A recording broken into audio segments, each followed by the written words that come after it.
నమస్కారం Shilpa TV news కి స్వాగతం ముందుగా ముఖ్యాంశాలు కేర్ గ్రూప్ ఆఫ్ డాక్టర్స్ ఆధ్వర్యంలో ఆపరేషన్ సింధూర్ వీర మరణం పొందిన అగ్నివీర్ మురళీ నాయక్ కు స్మృత్యాంజలి వైఎస్ఆర్సీపీ నంద్యాల నియోజకవర్గ ఎస్సీ సెల్ అధ్యక్షుడిగా నాగేశ్వరరావు ఎంపిక కూటమి నేతల ఇష్టారాజ్యం తనపై టీడీపీ నేతల అనుచిత వ్యాఖ్యలు సరికాదు వారి విజ్ఞతకి వదిలేస్తున్నానని పేర్కొన్న 31వ వార్డు కౌన్సిలర్ అనురాధ చిరు వ్యాపారస్తుల వద్ద రుసుము వసూలు నిలిపివేయాలని కోరిన చిరు వ్యాపారస్తుల జిల్లా అధ్యక్షుడు ఘనంగా సీతారాం ఏచూరి ప్రథమ వర్ధంతి నివాళులు అర్పించిన సిపిఎం నాయకులు కార్యకర్తలు మాతృభూమికి కళార్చనలో భాగంగా నేడు విద్యార్థులకు క్విజ్ పోటీలు పట్టణంలో ట్రాఫిక్ నియంత్రణలో భాగంగా వన్ వే ఎంట్రీ రేపటి నుండి అమలు చేస్తున్నట్లు పేర్కొన్న సిఐ మల్లికార్జున గుప్తా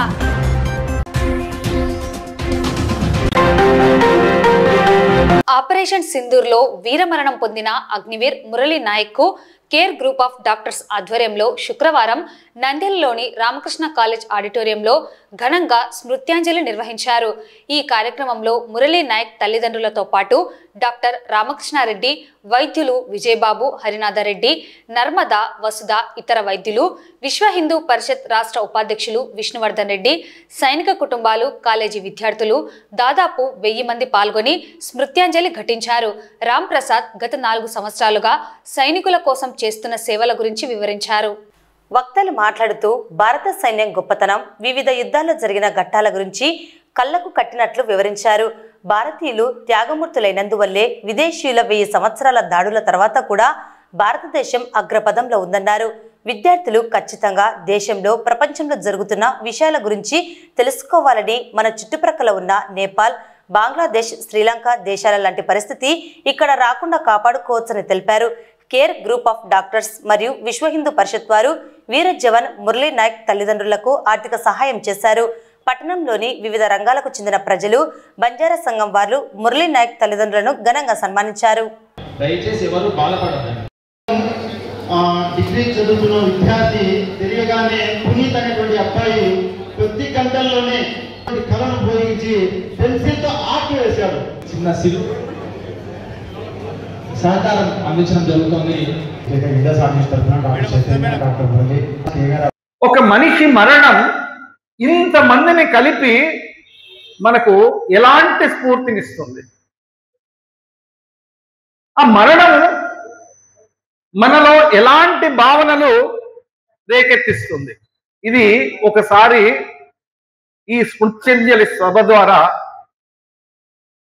మీకు పరిచయం చేసే ప్రయత్నం చేస్తాం.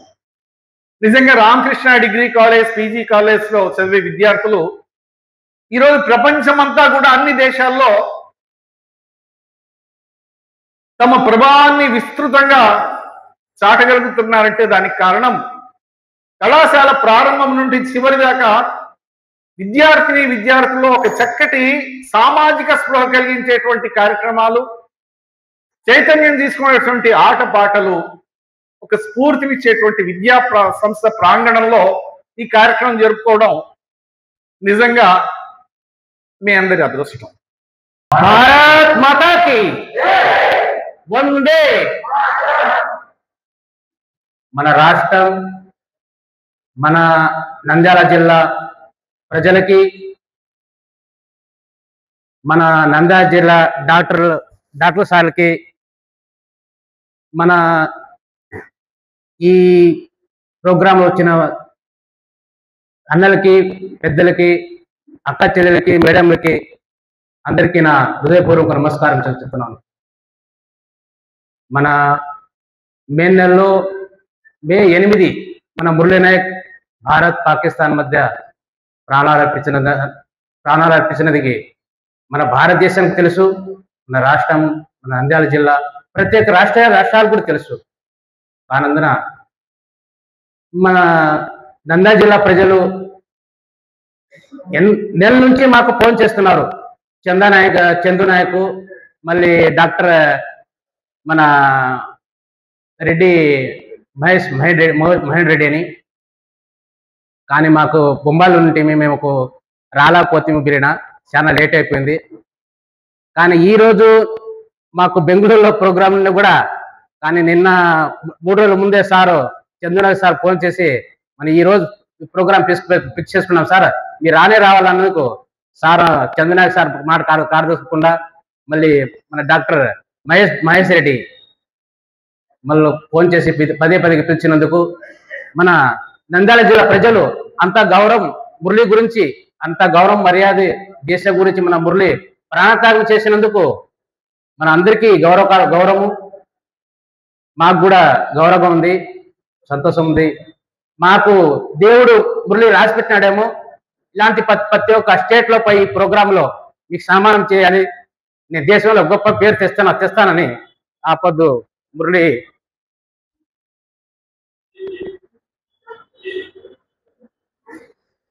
థ్యాంక్స్ సార్, ధన్యవాదాలు. నాకైతే తెలుగు సరిగ్గా రాదు, ఏం చెప్పాలో కూడా అర్థం కావట్లేదు. నాయకులు అందరు పెద్దలు నంద్యాల జిల్లాలో మాకు నెల నుంచి ఫోన్ చేస్తా ఉంటే మీరు రానే రావాలా ఇట్లంటే ఇప్పుడు మాకు దొరికింది, ఇప్పుడు వచ్చినాము. చాలా సన్మానం చేసి మాకు చాలా ఆనందమైంది, చాలా సంతోషం అనిపించింది మాకు. మా అందరు వచ్చినట్టుకి చాలా థ్యాంక్స్, చాలా ధన్యవాదాలు అందరికీ. चलो नमस्कारम. आज चंद्रा नायक सर हम लोग नंद्याल जिल्हा बलाताणे अत्र गोप्पगा हम सन्मानम किदोचं చాలా థ్యాంక్స్. कुण सदेक मोठ सेनु डॉक्टरलू सेनु नमस्कारम. अत्र मंचिगा हम मैडमलू से स्टूडेंटल से आताणे आज मुरली वाते अत्र सांभळे చాలా थैंक्स. मुरली भी చాలా कष्टपड़ो देश में कारण तम भी है, देश में कारण से बाहर निकलो, देशम अपनो भारत माता बचाने को तो कि ना आर्मी में जाओ, वो तीन काय में कह सकूनी. जय हिंद, जय भारत. వైఎస్ఆర్సీపీ రాష్ట్ర అధ్యక్షుడు వైఎస్ జగన్మోహన్ రెడ్డి ఆదేశాల మేరకు నంద్యాల నియోజకవర్గం ఎస్సీసెల్ అధ్యక్షుడిగా నాగేశ్వరరావును ఎంపిక చేయడం జరిగింది. ఈ మేరకు ఆయన మాజీ సీఎం వైఎస్ఆర్సీపీ రాష్ట్ర అధ్యక్షుడు వైఎస్ జగన్మోహన్ రెడ్డికి, మాజీ మంత్రి శిల్పా మోహన్ రెడ్డికి, మాజీ ఎమ్మెల్యే శిల్పా రవిచంద్ర కిషోర్ రెడ్డికి ప్రత్యేక ధన్యవాదాలు, కృతజ్ఞతలు తెలియజేశారు. పార్టీ బలోపేతానికి, రానున్న ఎన్నికల్లో పార్టీ విజయానికి తన వంతు కృషి చేస్తానని నాగేశ్వరరావు పేర్కొన్నారు. వైఎస్ఆర్సీపీ పార్టీ తరఫున వైఎస్ఆర్సీపీ పార్టీ అధ్యక్షుడు వైఎస్ జగన్మోహన్ రెడ్డి గారు ఈరోజు వెలువడిన పార్టీ పదవులలో నంద్యాల నియోజకవర్గం నుండి వైఎస్ఆర్ పార్టీ ఎస్సీసీఎల్ అధ్యక్షునిగా ఎన్నిక చేసినందుకు జగన్మోహన్ రెడ్డి గారికి ప్రత్యేక ధన్యవాదాలు. అలాగనే ఎక్స్ మినిస్టర్ శిల్పా మోహన్ రెడ్డి, అలాగనే ఎక్స్ ఎమ్మెల్యే శిల్పా రవికిషోర్ రెడ్డి, మహిళా బ్యాంక్ చైర్మన్ నాగిని రెడ్డి గారికి ప్రత్యేక ధన్యవాదాలు, కృతజ్ఞతలు తెలియజేస్తున్నాం.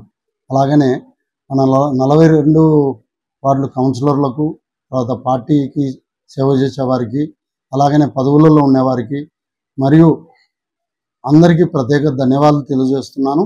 2029లో జగన్మోహన్ రెడ్డి అలాగనే మన పార్టీ విజయానికి పూర్తి స్థాయిలో కృషి చేస్తానని ఈ సందర్భంగా తెలియజేస్తున్నాను. నంద్యాలలో 31వ వార్డు మూలసాగరం ఇస్లాంపేటలో గురువారం కూటమి నాయకుడు, రాష్ట్ర మంత్రి ఫరూక్ తనయుడు ఫయాజ్ మరియు స్థానిక టీడీపీ నాయకులు కలిసి సీసీ రోడ్ డ్రైనేజ్ నిర్మాణానికి శంకుస్థాపన చేయడం తెలిసిందే. ఈ సందర్భంలో స్థానిక వార్డు కౌన్సిలర్ అనురాధ ప్రజల సమస్యలను పట్టించుకోవడం లేదని, కనిపించడం లేదని టీడీపీ నాయకులు అసత్యపు ఆరోపణలు, వ్యాఖ్యలు చేయడం సరికాదని, టీడీపీ నేతలు ఇష్టారాజ్యంగా వ్యవహరిస్తున్నారని, అది వారి విజ్ఞతకే వదిలేస్తున్నానని కౌన్సిలర్ అనురాధ పేర్కొన్నారు. గతంలో జరిగిన కౌన్సిల్ సమావేశంలో 31వ వార్డుకు సంబంధించి ఇస్లాంపేటలో సీసీ రోడ్డు డ్రైనేజ్ నిర్మాణానికి సంబంధించి పనులను కౌన్సిల్ అజెండాలో పొందుపరిచి వాటిని మంజూరు చేయించుకోవడం జరిగిందని, అయితే స్థానిక టీడీపీ కౌన్సిలర్లు తాను స్థానిక వార్డు సమస్యలను పట్టించుకోవడం లేదని, తన ఇంటి చుట్టూ మాత్రమే సీసీ రోడ్లు, డ్రైనేజీ నిర్మాణం చేయించుకున్నారని అసత్యపు ఆరోపణలు చేయడం సరికాదని కౌన్సిలర్ అనురాధ పేర్కొన్నారు. గురువారం ఇస్లాంపేటలో మంత్రి తనయుడు ఫయాజ్ మరియు స్థానిక టీడీపీ నాయకులతో కలిసి అనధికారికంగా తన ఇష్టారాజ్యంగా మున్సిపల్ అధికారులు లేకుండా శంకుస్థాపన చేయడం జరిగింది. ఈ విషయంపై మున్సిపల్ కమిషనర్ దృష్టికి తీసుకువెళ్లేందుకు ప్రయత్నించగా స్పందించలేదని, ఎటువంటి సమాధానం రాలేదని కౌన్సిలర్ అనురాధ పేర్కొన్నారు. స్థానికంగా చేపడుతున్న పనులలో మున్సిపల్ అధికారులు ప్రోటోకాల్ పాటించలేదని, శంకుస్థాపనలో స్థానిక మున్సిపల్ కౌన్సిలర్, మున్సిపల్ కమిషనర్ గాని అధికారులు గాని ఎవ్వరూ లేకుండా అధికార పార్టీ నాయకులు కౌన్సిల్లో మంజూరు చేయబడిన సీసీ రోడ్ డ్రైనేజ్ నిర్మాణాన్ని చేపట్టేందుకు శంకుస్థాపన చేయడం ఎంతవరకు సమంజసంగా ఉందో వారి విజ్ఞతకే వదిలేస్తున్నామని అన్నారు. టీడీపీ నాయకుల ఇంటి వద్ద సీసీ రోడ్డు లేదని, మన ఇంటి చుట్టూ మాత్రమే సీసీ రోడ్ డ్రైనేజీలు నిర్మించామని అసత్యపు ఆరోపణలు చేస్తూ కౌన్సిలర్ స్థానిక ప్రజల యొక్క సమస్యలను పట్టించుకోవడం లేదని, కనిపించడం లేదని మాట్లాడడం సరైన పద్ధతి కాదని, దీనిని తీవ్రంగా ఖండిస్తున్నామని కౌన్సిలర్ అనురాధ మరియు స్థానిక వైఎస్ఆర్సీపీ నేత భాస్కర్ రెడ్డి పేర్కొన్నారు. కూటమి ప్రభుత్వం అధికారంలో ఇటువంటి చర్యలకు పాల్పడడం స్థానికంగా విమర్శలకు దారితీస్తున్నది. ప్రజలు వాస్తవాలను గ్రహించాలని, కూటమి నేతల తీరును తెలుసుకోవాలని కౌన్సిలర్ అనురాధ పేర్కొన్నారు. నేను అనురాధ 31వ వార్డు కౌన్సిలర్ని. ఈరోజు మా వార్డులో వచ్చేసి CC drain and door number 227/290 అది మేము ప్రతి ఒక్క కౌన్సిల్లో కమిషనర్ గారిని అడిగి అజెండాలోకి తీసుకురావడం జరిగింది, అప్రూవల్ చేయించుకోవడం జరిగింది. కానీ మాకు కూడా తెలియకుండా, ఒక ప్రోటోకాల్ పాటించకుండా టీడీపీ కార్యకర్తలు ఈరోజు ఆ రోడ్డుకు శంకుస్థాపన చేశారు. కమిషనర్ గారికి ఫోన్ చేస్తే రెస్పాండ్ లేదు. ఇప్పటికి నేను ఫోన్ చేశాను ఆయనకు కనుక్కుందాము ఎట్లా అనేసి. కానీ మున్సిపాలిటీకి సంబంధించిన వాళ్ళు కూడా ఎవరు లేరు, ఉద్యోగస్తులు కానీ వర్క్కు సంబంధించిన వాళ్ళు కానీ ఎవరూ లేరు. వాళ్ళు ఎవరో అనధికార వ్యక్తులు వచ్చి అక్కడ శంకుస్థాపన చేసుకొని పోతున్నారు. పైగా లోకల్ కౌన్సిలర్ కనిపించడం లేదు, ఎవరో తెలియదు అనే కిందికి మాట్లాడుతున్నారు. ఇది ఎంత మటుకు సమంజసమో వారి విజ్ఞతకే వదిలేస్తున్నా నేను.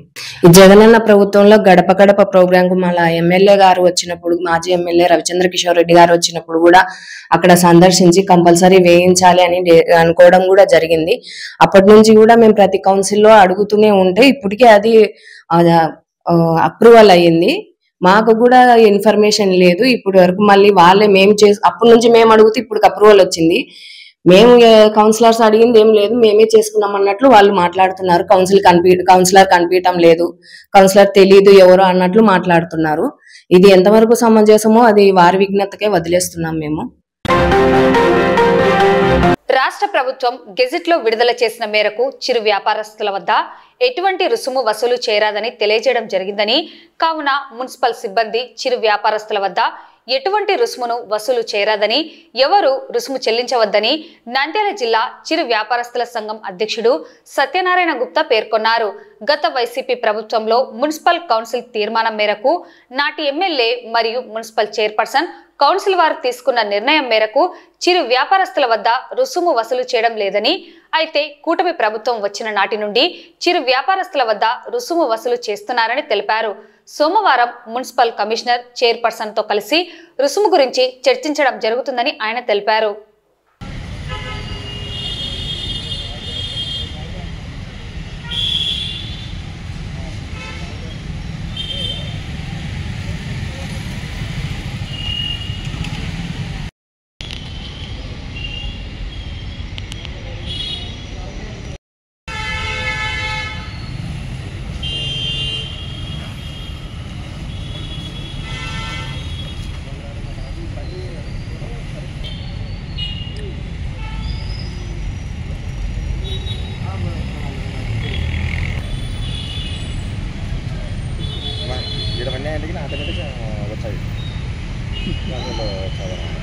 నంద్యాల పట్టణ చిరు వ్యాపార సంక్షేమ సంఘం ఆధ్వర్యంలో ఈరోజు నంద్యాల మున్సిపల్ కమిషనర్ను కలవడం జరిగింది. కారణం ఏమంటే 2023 మార్చి నెల మున్సిపల్ కౌన్సిల్ సమావేశం నందు మరి నంద్యాల పట్టణంలోని చిరు వ్యాపారులకు రోజువారీ గేట్లను రద్దు చేస్తూ తీర్మానం చేయడం జరిగింది. దాన్ని గజెట్లో కూడా పొందుపరచడం జరిగింది, గేట్లు రద్దు చేసినట్టు. మరి ఈ మధ్య కాలంలో గత వారం రోజుల నుంచి మరి కమిషనర్ గారి ఆదేశాల ప్రకారంగా కొంతమంది మున్సిపల్ సిబ్బంది వారు మా చిరు వ్యాపారుల దగ్గరికి వెళ్ళి మరి రోజువారీ గేట్లను మళ్ళీ వసూలు చేస్తున్నట్టు మా దృష్టికి రావడం జరిగింది. వాటికి సాక్ష్యాలు కూడా వాళ్ళు వసూలు చేసిన స్లిప్లు కూడా మేము మున్సిపల్ కమిషనర్ గారికి చూపించడం జరిగింది. ఒక చోట 20 రూపాయలు, ఒక చోట 50 రూపాయలు అంటే ఇష్టానుసారంగా వారు వసూలు చేయడం జరిగింది. మరి కమిషనర్ గారికి మేము స్పష్టంగా ఈరోజు తెలియజేయడం జరిగింది. సార్ 2023-24 మార్చిలో జరిగిన కౌన్సిల్లో రద్దు చేసినట్టు స్పష్టంగా గజెట్లో ఉంది. మరి గజెట్కి వ్యతిరేకంగా మున్సిపల్ కౌన్సిల్ తీర్మానానికి వ్యతిరేకంగా మీరు ఏ విధంగా గేట్లను వసూలు చేయడానికి మీరు పర్మిషన్ ఏ విధంగా ఇస్తారని మున్సిపల్ కమిషనర్ గారిని స్పష్టంగా అడగడం జరిగింది. మరి కమిషనర్ గారేమో ఆర్ఐ గారిని పిలిపించి గజెట్లో ఏ విధంగా ఉందో గజెట్ను మీరు ఫాలో కండి ఏమి అని చెప్పడం జరిగింది. మరి గజెట్ పేపర్ మేము ఇప్పుడే తీసుకోవడం జరిగింది. గజెట్ పేపర్ను కూడా ఈ గజెట్లో స్పష్టంగా ఉంది. తోపుడు బండ్లు కానీ, పండ్లు పూలు వ్యాపారాలు చేసుకునేవారు కానీ, అంటే నంద్యాల కూరగాయల మార్కెట్ వెలుపల, కూరగాయల మార్కెట్ లోపల మేము ఎప్పుడు అడగలేదండి. కూరగాయల మార్కెట్ వెలుపల రోడ్లకు ఇరువైపులోను, గల్లీలలోను, వీధులలోను, తోపుడు బండ్లలోను, 2 వీలర్ మీదను, బుట్టలలోను, భూమి మీదగా బుట్టలు పెట్టుకుని అమ్ముకో వీళ్ళందరూ కూడా మరి చిరు వ్యాపారుల కింద వస్తారని ఆ రోజు స్పష్టంగా మనము మెన్షన్ చేయడం జరిగింది. మున్సిపల్ కౌన్సిల్ కూడా అవన్నీ కూడా స్పష్టం చేసి గజెట్లో మెన్షన్ చేయడం జరిగింది. మరి ప్రభుత్వము, రాష్ట్ర ప్రభుత్వం మారి ఉండొచ్చు. 2023-24 అప్పుడు వైసీపీ ప్రభుత్వం ఉండింది కాబట్టి ఆ వైసీపీ ప్రభుత్వము మా చిరు వ్యాపారులకు న్యాయం చేయాలనే ఉద్దేశంతో అప్పటి మా మాజీ ఎమ్మెల్యే గారు శ్రీ శిల్పా రవిచంద్ర కిషోర్ రెడ్డి గారు మా యొక్క విన్నపాన్ని అంగీకరించి మరి చిరు వ్యాపారుల గేట్లు రద్దు చేసి మాకు ఆదుకోవడం జరిగింది. మరి గవర్నమెంట్ మారుతానే మరి ఇంకా మున్సిపల్ కౌన్సిల్ ఇంకా వాళ్ళే ఉన్నారు, కౌన్సిలర్లు, చైర్పర్సన్ వారే ఉన్నారు, ఇంకా వాళ్ళు మారలేదు కదా. మరి వాళ్ళు మారకుండానే మళ్ళీ కౌన్సిల్లో తీర్మానం ఏమి జరగకుండానే మరి ఈ విధంగా అనఫీషియల్ గా ఈ విధంగా గేట్లు వసూలు చేయడం ఎంతవరకు సబబు అని మేము మున్సిపల్ కమిషనర్ గారిని మళ్ళీ మున్సిపల్ అధికారులను కూడా మేము అడుగుతున్నాము. అందుకే మా చైర్పర్సన్ గారు కూడా సోమవారం కలుస్తా అన్నారు. మేము కూడా సోమవారం వచ్చి మున్సిపల్ చైర్పర్సన్ దృష్టికి కూడా ఈ విషయాన్ని తీసుకెళ్లి మరి చైర్పర్సన్ గారే ఏమైనా పర్మిషన్ ఇచ్చారా, కౌన్సిల్ ఏమన్నా మళ్ళీ గేట్లు వసూలు చేసుకోండి అని ఏమైనా తీర్మానం చేశారా, ఇవన్నీ విషయాలను కూడా మరి సోమవారం మున్సిపల్ చైర్పర్సన్ గారిని అడిగి తెలుసుకుంటున్నాము. కాబట్టి అంతవరకు మా చిరు వ్యాపారులకు ఒకటే విన్నపించుకుంటున్నాం. నంద్యాల పట్టణంలోని ఏ చిరు వ్యాపారికి కూడా మున్సిపల్ అధికారులు వచ్చి మిమ్మల్ని గేట్లు వసూలు చేస్తే దయచేసి ఇవ్వవద్దు. మనకు చట్టం ఉంది, మనము మన హక్కు గేట్లను మనం రద్దు చేపించుకున్నాము, మన హక్కు కోసం మనము పోరాడినాము, సాధించుకున్నాము. కాబట్టి దయచేసి ఎవరో వచ్చి మిమ్మల్ని బెదిరించడం ఇంకోటి చేసి మీ దగ్గర వసూలు చేస్తే ఎవరు కూడా ఇవ్వాల్సిన అవసరం లేదు. కాబట్టి అందరు కూడా ఆ విధంగా గమనించవలసిందిగా తెలియజేస్తున్నాం. ముఖ్యంగా మీకు తెలియజేయడం అనగా రోడ్డుకి ఇరువైపులు ఉన్నటువంటి తోపుడు బండ్లు కానీ, గంపలు కానీ, 2 వీలర్స్ కానీ, రోడ్డు ఫుట్పాత్ పైన వ్యాపారం చేసే వాళ్ళు కానీ చిరు వ్యాపారుల కిందకి వస్తారు. వీళ్ళందరికీ గవర్నమెంట్ వసతి కల్పించి రుసుము వసూలు చేయమని చెప్పి చట్టంలో ఉంది. సుప్రీంకోర్టు ఆర్డర్స్ కూడా ఉన్నాయి. మాకు చిరు వ్యాపారులకు వసూలు చేయాలంటే కనుక 10 అడుగులు స్థలం ఇచ్చి వాళ్ళకి షెడ్ వేసి కరెంట్ ఇచ్చి నీళ్ళ వసతి కల్పించి వాళ్ళకి వసూలు చేయమని చెప్పి కోర్టు ఆర్డర్స్ ఉన్నాయి. అవన్నీ మేము పట్టించుకోకుండా వాళ్ళు మా మీద దౌర్జన్యంగా మున్సిపల్ సిబ్బంది వారు వచ్చి వసూలు చేస్తున్నారు. ఈ విధంగా వసూలు చేయకూడదని చెప్పి మేము గతంలో వైసీపీ గవర్నమెంట్ లో మేము విన్నపించుకోవడం జరిగింది. ఆ గవర్నమెంట్ లో మా ఎమ్మెల్యే గారు మా మీద దయ ఉంచి దీన్ని పాస్ చేశారు. Municipal council meeting rule pass చేశారు. కౌన్సిల్ తీర్మానం కూడా చేశారు, చిరు వ్యాపారులకు గేటు రద్దు చేయమని. ఓన్లీ మార్కెట్ లోపల మాత్రమే వసూలు చేయమని చెప్పి తీర్మానం జరిగింది. మార్కెట్ లోపల ఎందుకంటే వాళ్ళకి రూములు ఇచ్చారు, ఫ్రీగా కరెంట్ ఇచ్చారు, రోడ్డు ఇచ్చారు, నీళ్ళు ఇచ్చారు, అన్ని ఇచ్చారు కాబట్టి వాళ్ళ దగ్గర వసూలు చేసుకోవచ్చు అని చెప్పి తీర్మానం జరిగింది. మాకు ఎటువంటి వసూలు కల్పించలేదు. మేము ఎండకు వానకు తరుచుకుంటూ దుమ్ముకు ధూళికి బాధపడుకుంటూ మేము కష్టపడి వ్యాపారం చేసుకుంటూ రోజు 100-200 సంపాదించుకుని మా దగ్గర 50 రూపాయలు వసూలు చేయడం అన్యాయం అని చెప్పి ఆ రోజు మేము అడగడం జరిగింది. మా నిన్నమని మనిషి ఆ రోజు ఆ ప్రభుత్వం మాకు సహకరించింది. కాబట్టి మేము ఇది చట్టం చేసింది కాబట్టి ఈ చట్టాన్ని ఎవరు ఉల్లంఘించడానికి అధికారం లేదు. కాబట్టి ఒక ఉద్యోగికి ఒక ప్రభుత్వంలో ఉద్యోగం ఇస్తే మళ్ళీ ఇంకొక ప్రభుత్వం వచ్చి ఆ ఉద్యోగం చేయడానికి ఎట్లా వీల్లేదో ఆ విధంగా మా చిరు వ్యాపారులకు చేసిన చట్టాన్ని ఏ ప్రభుత్వం కూడా దాన్ని రద్దు చేయడానికి వీల్లేదు. కాబట్టి దయచేసి మేము చెప్తున్నామండి, మా చిరు వ్యాపారులు కూడా నియమించుకుంటున్నాము. ఎవరైనా మున్సిపల్ సిబ్బంది వచ్చి అడిగితే మీరు ఇవ్వకండి, ఎదురు తిరిగి మేము చెప్పటం లేదు, వాళ్ళు దౌర్జన్యం చేయమని చెప్పటం లేదు, పోలీస్ కంప్లైంట్ ఇవ్వమని చెప్తున్నాం. రేపు సోమవారం నాడు మున్సిపల్ ఆఫీసులో మీటింగ్ పెడుతున్నాము. చైర్పర్సన్ గారు వస్తారు, కమిషనర్ వస్తారు, వాళ్ళ ముందర మనం తెలుసుకున్నాము. మాకు గజెట్ కూడా ఇచ్చారు, గజెట్ లో స్పష్టంగా తెలియజేసినారు కలెక్టర్ ఆఫీస్ నుంచి. మాకు తోపుడు బండ్లకు లేదు, గంపలకు లేదు, రోడ్డుకి ఇరువైపుల వ్యాపారం చేసేందుకు లేదని చెప్పి స్పష్టంగా తెలియజేయడం జరిగింది. అయినా కానీ వీళ్ళు అతిక్రమించి మనం వసూలు చేస్తున్నారు కాబట్టి ఈరోజు కమిషన్ నిలబెట్టి మాట్లాడడానికి వచ్చాము. కమిషన్ కూడా గజెట్ ఫాలో అవుతాం నేను మాట ఇచ్చారు కాబట్టి ఆర్ఓ గారు కూడా మాకు మాట ఇచ్చారు, మేము వసూలు చేయమని చెప్పి. ప్రపంచ రాజకీయాల్లో, దేశ రాజకీయాల్లో సీతారాం ఏచూరి రాజకీయ నాయకుడిగాను, మంచి పార్లమెంటేరియన్ గాను పేరు పొందారని సిపిఎం నాయకులు పేర్కొన్నారు. శుక్రవారం నంద్యాల జిల్లా కేంద్రంలోని సిపిఎం పార్టీ కార్యాలయంలో సీతారాం ఏచూరి ప్రథమ వర్ధంతిని పట్టణ కార్యదర్శి వర్గ సభ్యులు గౌస్ అధ్యక్షతన నిర్వహించారు. కార్యక్రమంలో సిపిఎం పార్టీ జిల్లా కార్యదర్శి వర్గ సభ్యులు యేసురత్నం, సీనియర్ నాయకులు తోటమద్దులు సీతారాం ఏచూరి చిత్రపటానికి పూలమాల వేసి నివాళులు అర్పించారు. కార్యక్రమంలో జిల్లా కార్యదర్శి వర్గ సభ్యులు నరసింహానాయక్, రూరల్ పార్టీ కార్యదర్శి బాలవెంకట్, పట్టణ కార్యవర్గ సభ్యులు మౌలాలి, కమిటీ సభ్యులు జేలాన్, సీనియర్ నాయకులు శంకరయ్య, రామరాజు తదితరులు పాల్గొని సీతారాం ఏచూరికి నివాళులు అర్పించారు.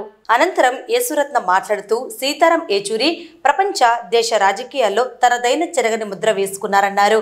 ఇందిరాగాంధీ దేశంలో ఎమర్జెన్సీ విధించినప్పుడు జేఎన్టీలో విద్యార్థులు అందరినీ కూడగట్టి ప్రధాని ఇందిరాగాంధీ ఇంటికి వెళ్లి ఆమె చర్యలను ఎండగట్టిన ధైర్యశాలి సీతారాం ఏచూరని అన్నారు. దేశంలో ఉన్న సమస్యలపైన, రాజకీయ అంశాలపైన ఆయన చేసిన ఉపన్యాసాలను ప్రతిపక్షాలతో పాటు అధికార పార్టీ కూడా ప్రశంసించడంతో పాటు ఉత్తమ పార్లమెంటేరియన్ గా మెప్పు పొందారన్నారు. బీజేపీ ప్రభుత్వం అధికారంలోకి వచ్చాక ఎన్ఆర్సీ సీఏను తెచ్చిన సందర్భంలో దాన్ని వ్యతిరేకిస్తూ పార్లమెంట్లో ఆయన మాట్లాడిన విధానం దేశంలో ఉన్న ప్రజలను హిందూ మతోన్మాదానికి వ్యతిరేకంగా కదిలించడంలో ప్రధాన పాత్ర పోషించారన్నారు. భారత రాజ్యాంగం యొక్క గొప్పతనాన్ని పార్లమెంట్లో వినిపించడంలోనూ భారత రాజ్యాంగాన్ని కాపాడడానికి ఆయన చేసిన కృషిని ప్రజలు, మేధావులు మర్చిపోలేరన్నారు. ప్రజల హక్కులను కాపాడడంలోనూ ప్రజాస్వామ్య లౌకికవాదాన్ని పరిరక్షించడం కోసం ప్రతిపక్షాలను ఏకం చేయడంలో సీతారాం ఏచూరి ప్రధాన భూమిక పోషించారన్నారు.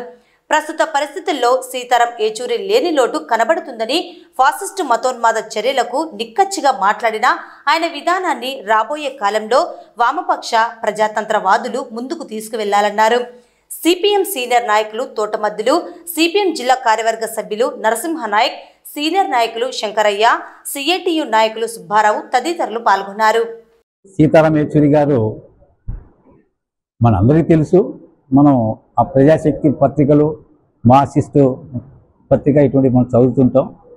విద్యార్థి దశ నుండే వామపక్ష భావాలు కలిగి ఎస్ఎఫ్ఐలో నాయకుడిగా ఢిల్లీ పట్టణంలో ఆయన ఆ విశ్వవిద్యాలయాల వరకు విద్యార్థి దశలోనే మార్క్సిజం వైపు మళ్ళినటువంటి వ్యక్తి. ఆ తర్వాత తరంలో సుందరయ్య గారు, ప్రధానంగా బసవపున్నయ్య గారితో ఈయన ఎక్కువగా కాలం గడిపిన పరిస్థితి. సెంటర్లో మార్క్సిజం లెనినిజానికి సంబంధించిన అంశాలను ఆకలింపు చేసుకుని తుదికంతా తాను ఆ యొక్క ఎర్ర జెండా నీడన భారతదేశంలో సోషలిజాన్ని నిర్మించాలనే ఒక మహత్తరమైనటువంటి ఆశయంతో పనిచేశాడు. మొదటగా ఈ దేశంలో కాంగ్రెస్ పార్టీ, ఆ తర్వాత ఇందిరాగాంధీ యొక్క నియంతృత్వం, ఆ తర్వాత వచ్చినటువంటి జనతా పార్టీ, ఈ దేశంలో బలమైనటువంటి పార్టీ కాంగ్రెస్ తర్వాత లేదు. జనసంగ్రూపంలో ఈనాటి బీజేపీ పార్టీ ఉన్నప్పటికీ ఆ రోజు ఉన్నటువంటి ఈ బీజేపీకి వ్యతిరేకంగా, అదేవిధంగా కాంగ్రెస్ పార్టీ యొక్క విధానాలకు వ్యతిరేకంగా ఆనాడు సూర్జిత్ సింగ్ గారు ప్రధాన సెక్రటరీగా ఉన్నాడు. ఉంటూ దేశంలో ఉన్నటువంటి వామపక్ష భావాలు కలిగినటువంటి, అదేవిధంగా కాస్త నియంతృత్వానికి వ్యతిరేకంగా నిలబడేటువంటి రాజకీయ పార్టీలను ఏకం చేసి ఆ రోజు అటు కాంగ్రెస్కు వ్యతిరేకంగా ఈ యొక్క పార్లమెంటులో అధికారంలోకి తీసుకొచ్చే ప్రయత్నం ఏదైతే చేశాడో, ఆ తర్వాత తరంలో మన సీతారాం ఏచూరి గారు ఈ మధ్య కాలంలో చనిపోయి ముందనుకొని ఇంకా కాస్త తాను ప్రధాన కార్యదర్శిగా ఉంటూ ఆ యొక్క ప్రయత్నం అనేది బలంగా చేశాడు. ఏచూరి గారి ప్రథమ వర్ధంతి ప్రపంచ రాజకీయాల్లో కానీ, దేశ రాజకీయాల్లో కానీ ఒక ప్రత్యేకమైనటువంటి ముద్ర వేసినటువంటి వాడు, గుర్తింపు పొందినటువంటి వాడు సీతారాం ఏచూరి గారు. ప్రధానంగా తన విద్యాభ్యాసం నెహ్రూ జేఎన్యూలో చదివేటప్పుడు ఇందిరాగాంధీ విధించినటువంటి ఎమర్జెన్సీకి వ్యతిరేకంగా మొత్తం జేఎన్యూ విద్యార్థులందరినీ కూడా ఒక ర్యాలీగా ఇందిరాగాంధీ ఇంటికి తీసుకెళ్ళి ఇది మీరు ఎమర్జెన్సీ పెట్టడం తప్పు, ఎమర్జెన్సీ వ్యక్తి వేయాలని చెప్పేసి విద్యార్థి దశ నుంచే ఆ విధంగా పోరాటాలు నడిపినటువంటి వ్యక్తి. అట్లాగే ఎమర్జెన్సీ కాలంలో కూడా తన అండర్ గ్రౌండ్లో కర్నూలులో ఉన్నటువంటి పరిస్థితి కూడా మనం తెలుస్తుంది. అట్లాగే ఈ ప్రాంతం అంటే మన ఆంధ్రప్రదేశ్కు సంబంధించినటువంటి వ్యక్తి ప్రపంచ రాజకీయాల్లో, దేశ రాజకీయాల్లో తన ముద్ర వేసుకున్నటువంటి గొప్ప వ్యక్తి అయినటువంటిది ఈ సందర్భంగా మనం గుర్తు చేసుకోవాలి. నంద్యాల పట్టణంలోని రామకృష్ణ డిగ్రీ కళాశాల ఆడిటోరియంలో నేడు కళారాధన సాంస్కృతిక సంస్థ నంద్యాల ఆధ్వర్యంలో మాతృభూమికి కళార్చనలో రజతోత్సవ వేడుకల్లో భాగంగా క్విజ్ పోటీలను నిర్వహించారు. ఈ క్విజ్ పోటీలలో independence, Gandhiji, general topics, film, fine arts, current affairs, abbreviations, sports, literature, Geography, history పలు అంశాల్లో క్విజ్ నిర్వహించారు. ఈ సందర్భంగా కళారాధన సాంస్కృతిక విభాగం మాతృభూమికి కళార్చన కార్యక్రమ నిర్వాహకులు డాక్టర్ రవికృష్ణ వివరాలను తెలియజేశారు. కళారాధన సాంస్కృతిక సంస్థ నంద్యాలలో 2000 సంవత్సరంలో ప్రారంభించి ఈ సంవత్సరం రజతోత్సవ వేడుకలను నిర్వహిస్తోంది. అందులో భాగంగా అనేక కార్యక్రమాలను ఈ సంవత్సరం పొడవునా నిర్వహిస్తున్నాం. కళా సాధన వేసవి శిక్షణ శిబిరాలు నిర్వహించడం జరిగింది. ఇప్పుడు ఆగస్టులో ప్రతి సంవత్సరం కూడా గత 24 సంవత్సరాలుగా మాతృభూమి కళార్చన పేరిట విద్యార్థులకు అనేక రకాలైనటువంటి పోటీలు 15 రోజుల పాటు నిర్వహించడం జరుగుతోంది. ఈసారి ఆగస్టులో పరీక్షల నేపథ్యంలో సెప్టెంబర్ 1వ తేదీ నుండి 14వ తేదీ వరకు పాఠశాల విద్యార్థులకు సబ్ జూనియర్, జూనియర్, సీనియర్ విభాగాల్లో అనేక రకాలైనటువంటి పోటీల్ని నిర్వహిస్తూ వస్తున్నాం. ఈరోజు క్విజ్ పోటీల్ని నిర్వహిస్తూ వస్తున్నాం. స్వాతంత్ర ఉద్యమము, మహాత్మా గాంధీ, చరిత్ర, సైన్స్, స్పోర్ట్స్, లిటరేచరు, కళలు వీటన్నిటి మీద కూడా సీనియర్స్కి ఈరోజు క్విజ్ కాంపిటీషన్ జరుగుతోంది. రేపు ఉదయం 10 గంటలకు రామకృష్ణ డిగ్రీ కళాశాలలో జూనియర్స్కి అంటే 7వ తరగతిలోపు బాలలకి క్విజ్ కాంపిటీషన్ జరుగుతుంది. అదేవిధంగా రేపు కథ చెబుతా వింటారా అనే పోటీలు కూడా జరుగుతాయి. ఈ పోటీలన్నిటికీ కూడా పాల్గొనవలసిందిగా పాఠశాల విద్యార్థుల్ని ఆహ్వానిస్తూ 14వ తేదీ ఈ 14 రోజుల్లో విజేతలుగా నిలిచిన వారికి మున్సిపల్ టౌన్ హాల్లో జరిగే ముగింపు ఉత్సవంలో బహుమతుల్ని అందజేయడం జరుగుతుంది. అందరూ పాల్గొనవచ్చు. ముఖ్యంగా government schools, Zilla Parishad schools, municipal schools, aided schools వాళ్ళకి ఎటువంటి ఎంట్రీ ఫీజు కానీ ఏమీ ఉండదు. అందరికీ కూడా పాల్గొన్న ప్రతి ఒక్కరికి ప్రశంసా పత్రం అందజేయడం జరుగుతుంది. కాబట్టి అందరూ కూడా పాల్గొనాల్సిందిగా కోరుతున్నాం. ఈ పోటీల్లో ఇప్పటికి దాదాపు 3500 మంది పాల్గొన్నారు. ఈ 12 రోజుల కార్యక్రమాల్లో ఇంకా ఈ రోజు రేపు కార్యక్రమాల్లో ఇంకొక 3 నుండి 200-300 మంది పాల్గొనే అవకాశం ఉంది. చివరి రోజు కూడా దేశ నాయకుల వేషధారణ, సామాజిక చైతన్యం స్ఫురింపజేసే అంశాలపై వేషధారణ పోటీలు కూడా సబ్ జూనియర్, జూనియర్, సీనియర్ విభాగాల్లో 14వ తేదీ సాయంత్రం కూడా పోటీలు ఉంటాయి. నంద్యాల పట్టణంలో రోజురోజుకు పెరుగుతున్న జనాభా మరియు ట్రాఫిక్ సమస్యలను దృష్టిలో ఉంచుకొని బైర్మల్ స్ట్రీట్, బంగారు అంగళ్ళ రోడ్డుకు వెళ్లే ఆటోలకు 1 వే నిబంధనలు రేపటి నుండి అమలులోకి వస్తాయని ట్రాఫిక్ సిఐ మల్లికార్జున గుప్తా తెలిపారు. ఈ మేరకు ఆయన 1 వే ఎంట్రీ గురించి వివరాలను మీడియా ద్వారా తెలియజేశారు.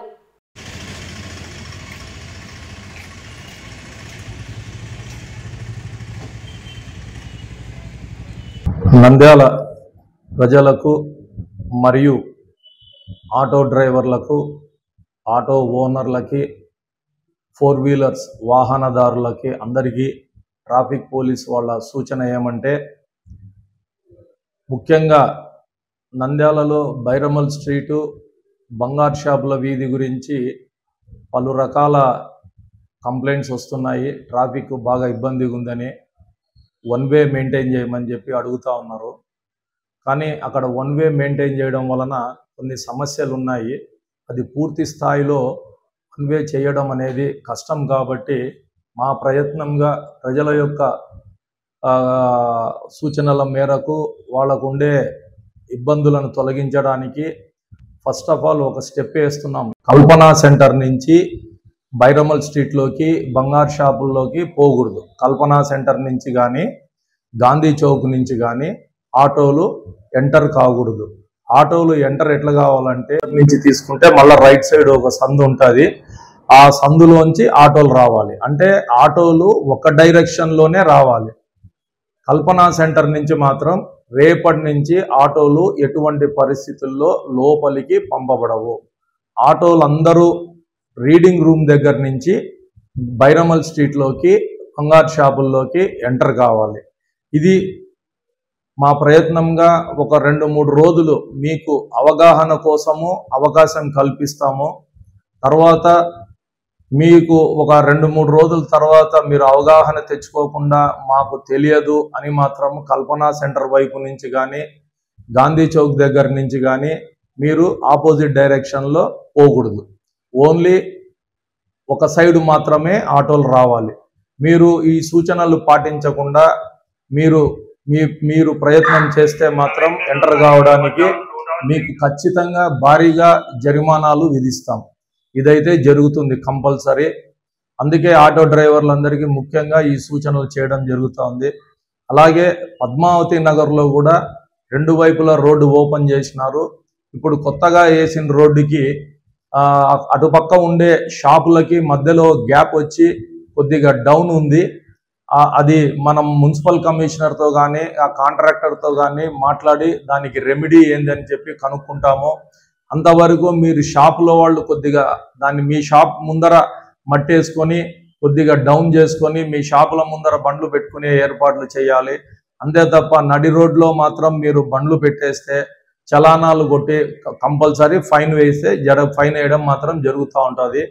కాబట్టి అందరూ సహకరించాల్సింది ఏమంటే రోడ్డు మధ్యలో బండ్లు ఆపి పద్మావతి నగర్లో కొత్తగా ఏర్పాటు చేసిన రోడ్లలో మాత్రం బండ్లు పెట్టేసి పోవద్దండి. ఇంకోటి అలాగే ఆటోమొబైల్ షాపులకి మోటార్ సైకిల్ మెకానిక్లకు ఆటో మెకానిక్లకు చెప్పేది ఏమంటే మీరు మీ షాపు 10x10 10x15 చిన్న షాప్ పెట్టుకొని మీరు పార్కింగ్ ఏరియా ఆక్యుపై చేసుకుంటున్నారు. తర్వాత రోడ్డు సగం 50% రోడ్డు కూడా ఆక్యుపై చేసుకొని మీ బండ్లన్నీ బండ్లు పెట్టుకొని రిపేర్ చేసుకుంటున్నారు. చాలా సందర్భాల్లో చెప్పినాము, తీపిచ్చినాము, మీరు వినటం లేదు. మీ మీద కంపల్సరీ ఇక మీదట మీకు సలహాలు సూచనలు ఇచ్చేదంతా ఏమి ఉండదు. ఖచ్చితంగా మీ మీద చట్ట ప్రకారం ఏం చర్యలు తీసుకోవాలో అదే విధంగా చర్యలు తీసుకుంటాం. మీరు షాపు ఓనర్లందరికీ చెప్పేది ఏమంటే మీరు మీ సామాను షాప్లో పెట్టుకోండి, మీ షాపుకు ఉండే ముందర భాగంలో పెట్టుకోండి. అంతే తప్ప పార్కింగ్ ప్లేసు రోడ్ల మీద మాత్రం మీ షాప్లో సామాన్లు అన్నీ తెచ్చి రోడ్ల మీద పెడితే మాత్రం ఒప్పుకునేది ఏముండదు. అవి కంపల్సరీ తీపిస్తాం. అదేవిధంగా బస్టాండ్ దగ్గర ఉండే పూల మార్కెట్ వాళ్ళకు కూడా ఈరోజు ఒక పద్ధతి ప్రకారము కాలువ వెనకల అన్ని పెట్టించి వచ్చినాము. ఈరోజు మీ అందరికీ ఒక మీటింగ్ పెట్టి కూడా చెప్పినాము. మీరు ఈ పద్ధతి మెయింటైన్ చేసి మేము ఎక్కడికైతే హద్దులు పెట్టినామో అంతవరకు ఉంటే మాత్రమే మీరు వ్యాపారం చేసుకుంటారు. మీరు మీ పోటీపడి ఒక షాపు ముందరికి వచ్చిందని ఇంకో షాప్ ముందరికి వచ్చిందని మీరు కాంపిటీషన్లో రోడ్డు పైకి తెచ్చేస్తున్నారు, పార్కింగ్ లేకుండా చేస్తున్నారు. మీకు ఇక మీదట అటు చేస్తే మీ షాపులు ఎంతవరకు పరిధి ఉందో అంతవరకు పరిధి వరకు పెట్టేసి మిగతాదంతా తొలగిస్తాము. ఖచ్చితంగా చేస్తాము. ఈ కార్యక్రమం మాత్రము సంవత్సరం నుంచి ఈ పూల మార్కెట్ వాళ్ళకి బస్టాండ్ దగ్గర ఉండే పూల మార్కెట్ వాళ్ళకి చెబుతానే ఉన్నాము. చెప్పిన 10 రోజులు మీరు పాటిస్తారు.